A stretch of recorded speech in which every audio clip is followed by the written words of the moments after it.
Hello. Hello. হ্যাঁ, রনিক বলছো? হ্যাঁ, বলছি।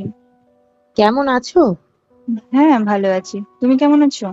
আমিও ভালো আছি। বলছি, তুমি এখন কি কাজ করছো? এই টুকটাক টিউশনি করছি। আচ্ছা, আমার হাতে একটা ভালো টিউশনি আছে, করবে? কোথায়? ভবানীপুরে। ছাত্র না ছাত্রী? ছাত্র, ক্লাস 8। না না, ছাত্র পড়াবো না। আরে পুলিশ অফিসারের ছেলে, বাবা ডিআইজি। ভালো মাইনে দেবে, ভালো খাবারও পাবে। আরে এত বড় পুলিশের ঝাড়ুদার হতে পারাও তো ভাগ্যের ব্যাপার। সুপারিশের চাকরিও হয়ে যেতে পারে। ডিআইজি সাহেব নাকি 2 দিন পর আবার আইজি হবেন। রাজি হয়ে যায় রাজীবের প্রস্তাবে। মাইনে মাসে 800 টাকা। সেই সময় ৮০০ অনেক টাকা। কিন্তু টিউশনিটা রাজীব নিজে না করে কেন যে আমাকে দিচ্ছে বুঝতে পারছিলাম না। আচ্ছা, তুমি করছো না কেন? আমার সময় নেই। ঠিক আছে, কালকে তাহলে তোমাকে ডিআইজি সাহেবের বাড়িতে নিয়ে যাব। পরের দিন সকালে ডিআইজি সাহেবের বাড়ি এসে দেখলাম ডিআইজি সাহেবের ছেলের নাম অনি। ফর্সা, তবে ধবধবে নয়, কিন্তু বিশাল মায়াময় চেহারা, বিশাল বাড়ি, বারান্দায় দামি ফুলের টব, চারিদিকে সমৃদ্ধির ছড়াছড়ি। রাজীব আমাকে পরিচয় করিয়ে দিয়ে চলে গেল। ছাত্রের মুখোমুখি হলাম। স্যার, বেড়াল প্রথম রাতেই মেরে ফেলা উচিত। আমার কথা নয়, আমার বাবার কথা। ঠিক না? ঠিক, কিন্তু বেড়াল কোথায়? আছে স্যার, আছে। অনেক বড় বেড়াল আছে।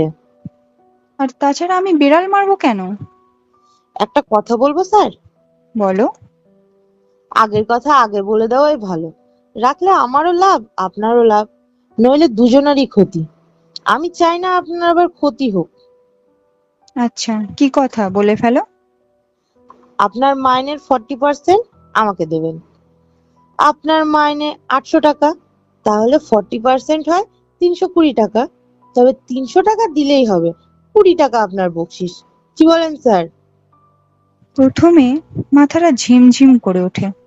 ইচ্ছে করছিল ঘুরিয়ে একটা চড় দিই। হাত এগিয়ে নিয়েও থামিয়ে ফেলি। মুহূর্তের মধ্যে স্বাভাবিক করে ফেলি নিজেকে। তারপর সহজ গলায় আদর মেখে বললাম, কম নেবে কেন বাবা? এমনি। না না, আমি পুরো ৩২০ টাকাই দেব। তাহলে স্যার খুচরো দিতে হবে কিন্তু। আমি আবার 100 টাকার নিচে খুচরো রাখি না। আচ্ছা ঠিক আছে, তাই হবে। বিচিত্র অভিজ্ঞতার আশায় আমার মনটা ফুরফুরে হয়ে ওঠে। মজার হবে টিউশনিটা। দেখি কতদূর যেতে পারে অনি। মাস শেষ হওয়ার কয়েকদিন আগে আমি একটি খামে করে ৩২০ টাকা অনির হাতে তুলে দিই। অনি যথাসময়ে টাকা পেয়ে তো খুব খুশি। হাসি মুখে বলল।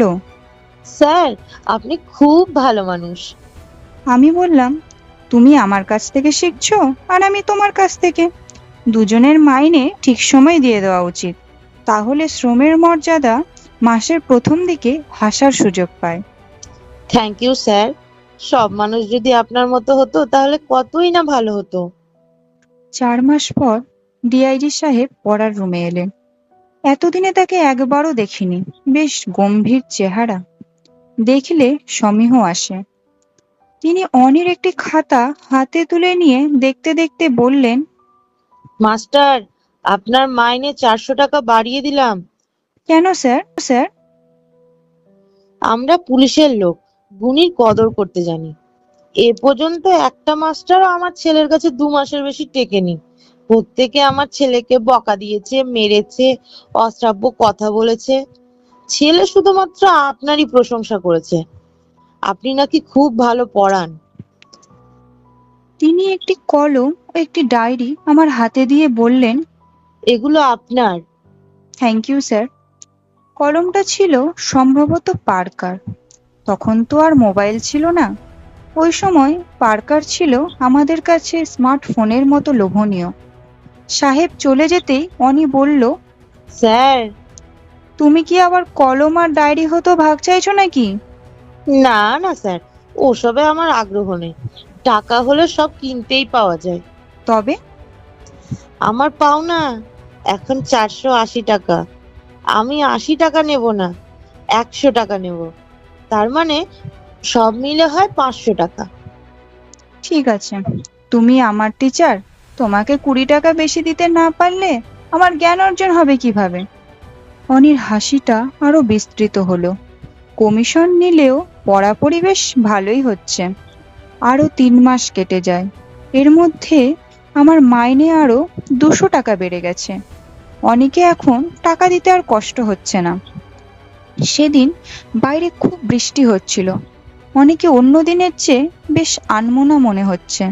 বললাম, কি হয়েছে? স্যার, আমাকে একটা কাজ করে দিতে হবে। কি কাজ বলো? একটা চিঠি লিখে দিতে হবে। চিঠি তো লিখেই দিই। স্কুলের চিঠি নয় তাহলে আবার কোন চিঠি? স্যার, আমার প্রেমিকা, সরি স্যার, বান্ধবীকে দেওয়ার জন্য। তা কি লিখবো চিঠিতে? লিখে দেবেন আপনার মতন কিছু একটা।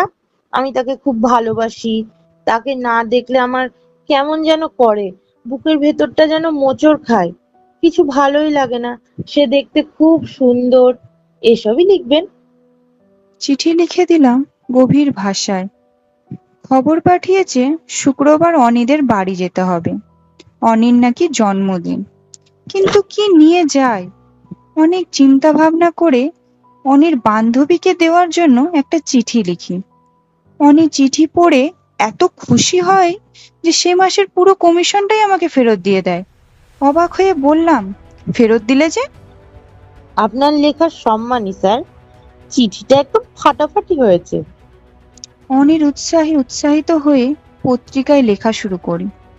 তারপর আস্তে আস্তে লেখা আমার নেশা হয়ে যায়। লেখাপড়ায় অনিকে এমন কৌশলে ব্যস্ত রাখি যে সে ধীরে ধীরে বইয়ে ঝুঁকে পড়ে। সব আনন্দ অন্যান্য জায়গা থেকে বইয়ের পাতায় এসে ভিড় করতে শুরু করে। আগে তার বাবাকে বলতো চকোলেটের কথা, এখন বলে বইয়ের কথা। এভাবে দেখতে দেখতে আরো 3 মাস কেটে যায়। আরো 3 মাস পর আমার মাইনে হয় 1500 টাকা। অনেক সরকারি অফিসারও তখন এত মাইনে পেতেন না। এখন অনির পাওনা গিয়ে দাঁড়ায় 600 টাকা। মাসের শেষ দিন অনিকে 600 টাকা দিতে যায়। লজ্জায় চোখটা নিচু করে ফেলে সে। আগের মতো দ্রুত হাত এগিয়ে আর নিচ্ছে না। Sorry sir. নাও তোমার টাকা। লাগবে না স্যার। আরে নাও, আমি অত টাকা দিয়ে কি করব? স্যার, 1 মাসে আপনাকে যত টাকা দিই, আমি একদিনে তার চেয়ে অনেক বেশি দামের চকলেট খাই। একটা চকলেটের দাম 100 টাকা। দিনে 20টার বেশি চকলেট আমি একাই খাই। বাবার হুকুমে সুইজারল্যান্ড থেকে চকলেট আসে আমার জন্য। তারপরও আমি বললাম, নাও। লাগবে না স্যার। তাহলে আগে লাগতো কেন? তাস খেলতাম স্যার, একে ওকে দিতাম টাকা, কিভাবে যেন নষ্ট করে ফেলতাম। এখন আর তাস খেলা হয় না, এগুলোকে সময় নষ্ট বলে মনে হয়। এখন বই পড়তে খুব ভালো লাগে আমার। আমি সাফল্যের হাসি নিয়ে বের হয়ে আসি। অ্যানুয়াল পরীক্ষা শেষ। সাহেব বলেছেন 1 মাস পর থেকে আবার পড়ানো শুরু করতে। আমার মতো ভালো মাস্টারকে তিনি নাকি ছাড়বেন না। হঠাৎ 15 দিন পর দেখি আমার মেশবাড়ির সামনে একটা বিরাট গাড়ি দাঁড়িয়ে। হন্তদন্ত হয়ে বেরিয়ে হয়ে আসি। অনি আর তার বাবা নামছেন।